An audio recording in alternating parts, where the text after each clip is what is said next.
এ পর্যায়ে জনাব জাহিদুর রহিম অঞ্জন এবং তার সাথে কাজের নানা অভিজ্ঞতা এবং স্মৃতিচারণ করবার জন্য আমন্ত্রণ জানাচ্ছি মঞ্চে চলচ্চিত্র পরিচালক জনাব আশিক মোস্তফাকে মঞ্চে ডেকে নিচ্ছি স্মৃতিচারণ করবার জন্য। একটু লিখে রাখছি, আমার একটা বড় লেখাতে কয়েকটা অংশ পড়াশোনা করছি। তো এত জলদি অঞ্জনদা দুনিয়া ছেড়ে চলে যাবেন আর তার স্মরণে স্মৃতিচারণ করতে হবে, এটা মানা যায় না। আমরা এক সময় আত্মার সাথে আত্মা মিলাইছিলাম, অনেকটা সময় একসাথে যাপন করেছিলাম, আমরা একটা অনেক সময় যাপন করতেছিলাম। অঞ্জনদা আমাদের অনেকেরই ওস্তাদ ছিল, আর এই ওস্তাদের হদিস কেবল তার সিনেমায় কিংবা আলাদা আলাদা ভাবে খুঁজলে মিলবে না, বুঝতে হবে তার সাথে জুড়ে আছে সময়ের বিশাল এক প্রেক্ষাপট। শাহবাগ, যে শাহবাগের একজন অন্যতম আইকন সে। আমরা তার কাছ থেকে অনেক কিছু শিখেছি, বিশেষ করে সিনেমা। তার সিনেমার রুচি ছিল উচ্চমানের, সিনেমা নিয়ে অনেক জানতেন এবং বলতেন সুন্দর করে। তো তাকে নিয়ে বলতে গেলে পুরো একটা 90 দশকে উঠে আসে। সেই সময় গোটা শাহবাগই চলে আসে। শাহবাগ এখানে কেবল একটা জায়গার নাম না, বরং একটা বিশেষ সময়ের বিশেষ কিছু মানুষের কালেকটিভ পরিচয়। আমরা তখন সিস্টেমের দাস হওয়ার জন্য না, সিস্টেমের বাইরে একটা জায়গা তৈরি করতে চেয়েছিলাম, একটা অল্টারনেট খুঁজতেছিলাম।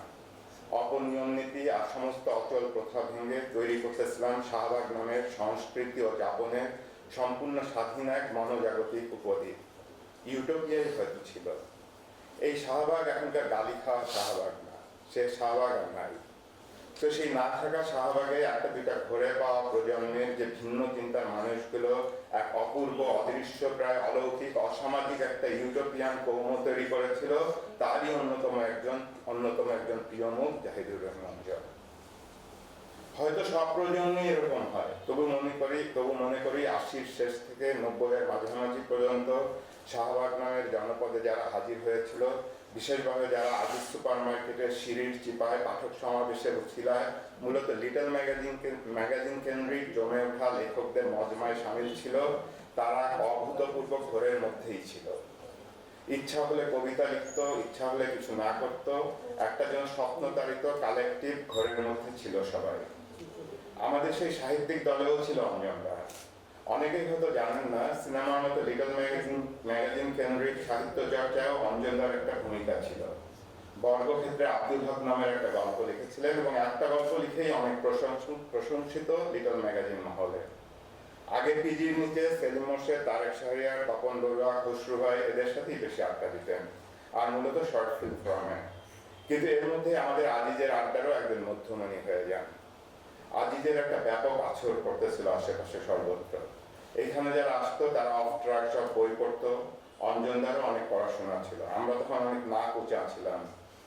তার ভ্যালিড কারণও ছিল, আমরা আসলে অনেক পড়তাম।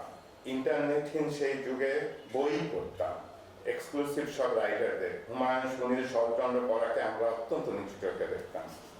তো এই আজিজেই 90-এর শুরুতে পরিচয় হয়েছিল অঞ্জনদার সাথে। দারুণ ব্যবহার, ব্যক্তিত্ব ও প্রতিভার প্রভাবে শাহবাগ কেন্দ্রিক শিল্পী সাহিত্যিকদের মধ্যে তার তারকাচিত জনপ্রিয়তা ছিল। আমাদের বেশি মেলামেশা ছিল 90 দশকে। একটা পর্যায়ে আমি অঞ্জনদার সার্বক্ষণিক সাগরে হয়ে গেলাম। দিন রাত একসাথে থাকতাম, কখনো তার বাসায়, কখনো আমার বাসায়।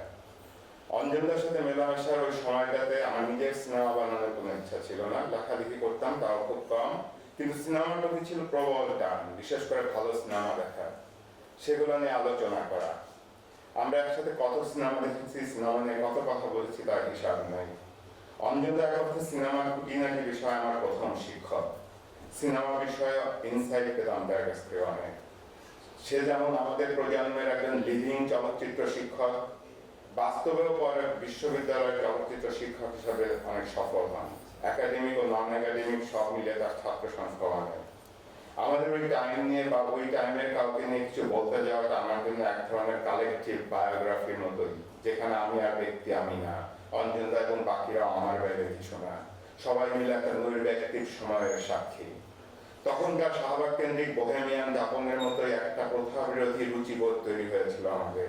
একটা নিরীক্ষাধর্মী প্রবণতা ছিল সবার মধ্যে, একটা বিদ্রোহী মন। সাহিত্য, সংস্কৃতি ও সমাজের সমস্ত অচলায়তন ভাঙতে যেতাম। একটা এন্টি এস্টাবলিশমেন্ট স্পিরিট জারি ছিল। বাজারি সাহিত্য ছুঁড়ে ফেলতাম, পপুলার পত্রপত্রিকায় লিখতাম না, বাণিজ্যিক ধারার মেইন স্ক্রিন সিনেমা দেখতাম না, ইন্ডিপেন্ডেন্ট আর্ট হাউস আর প্রথা ভাঙ্গা মিথ্যাধর্মী সিনেমার প্রতি আমাদের ঝোঁক ছিল বেশি। সিনেমার এই রুচি তৈরিতে আমাদের জীবনে অঞ্জনদার ভূমিকা অপরিসীম। অঞ্জনদা যেখানে যেত আড্ডাও সাথে সাথে যেত।